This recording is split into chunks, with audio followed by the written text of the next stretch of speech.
the brand new video, and today we're going to be talking about the 3 new True Draco cards that are coming out in Maximum Crisis. I wanted to get the other news of Maximum Crisis out first. That's why you're going to see the one about Nightingale today as of recording this, and you're going to see Pendulum Mocho the next day, because I want to get these cards on their own separate video and discuss them and talk about them with you guys. So the first card that we have here today is Masterpiece, the True Draco Slaying King. It is a light level 8 worm effect monster with 2950 attack and 2950 defense. So basically the stats are all across the board. You could tribute face-up continuous spell and or trap cards to tribute summon this card. So if you tribute your continuous spell and trap cards, it still tribute summon, so that's good.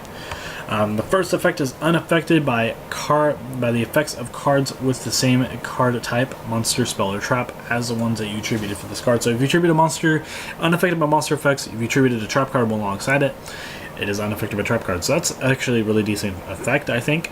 So we'll see how that goes. We'll see how this plays out in the deck. The second effect is once per turn during either player's turn, if this card was tribute summoned, you could banish one continuous spell or trap card from your graveyard and then target one other card on the field and then destroy it. So you can't destroy this card for some reason, but you can destroy your opponent's cards. It's targeting removal, but I think it's actually okay. I mean, it needs it, I think, a little bit, so it's a decent card. It's level 8. The stats on this card are actually relatively decent. And you can also synergize it with the other ones. So, yeah, I think this card's actually really good. The next card that we have here is Disciples of the True Draco Phoenix. It is a continuous spell card, synergizes with the card that we just talked about, but you can only activate one per turn. The first effect is you could target 3 True Draco and True King cards in your graveyard, shuffle those into the deck, then draw 1 card. So Pot of Avarice effect is basically a smaller scale Pot of Avarice. During your main phase, you can immediately after this effect resolves, tribute summon 1 True Draco or 1 True King monster.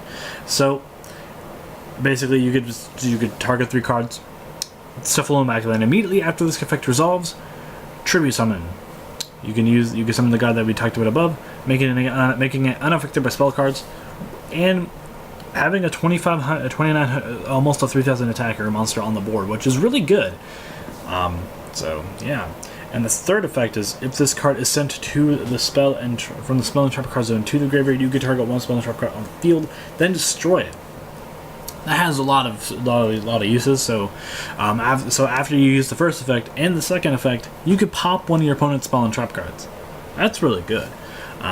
So you're probably going to be playing multiples of this. I'm not going to say they're going to play 3 of this, but you're definitely going to be playing more than 1 of this card because it is really good. The card is definitely has a lot of synergy. It lets you regain some of your resources. Then again, I could be wrong, and you might only want to play 1 of this card because the first effect might actually be too linear and too constrained for you to play more than 1.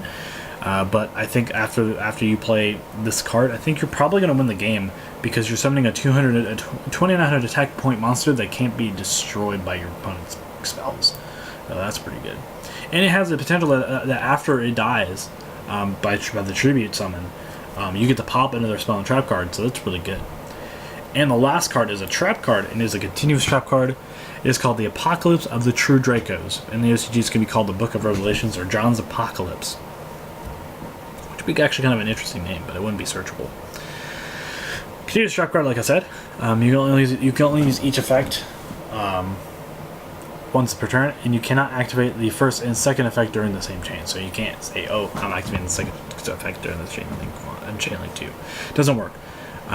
So target 1 True Draco or True King card you control, except this card.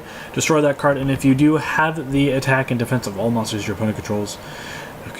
You're currently controls. So basically, if you're getting rid of the big guy that we just talked about up top, you're effectively cutting all the other monsters in half. You're cutting all their monsters in half. So I'm not sure if that effect is terribly good or terribly necessary. So But we'll see how it goes. We'll actually see how it goes. It actually might be okay.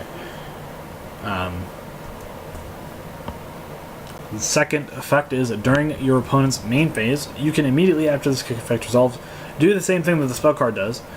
So basically, if you tribute this card and the other one, you can basically make it immune to back row cards in general, which is pretty good. So that's a pretty good effect, I think. If this card is sent from the spell and trap card zone to the graveyard, you can target one monster on the field and destroy that card. I don't think that's very good. I don't think that's as good as the spell cards effect, where it basically pops a spell and trap card. It's good. It's decent. It's spot removal, so it's not terrible.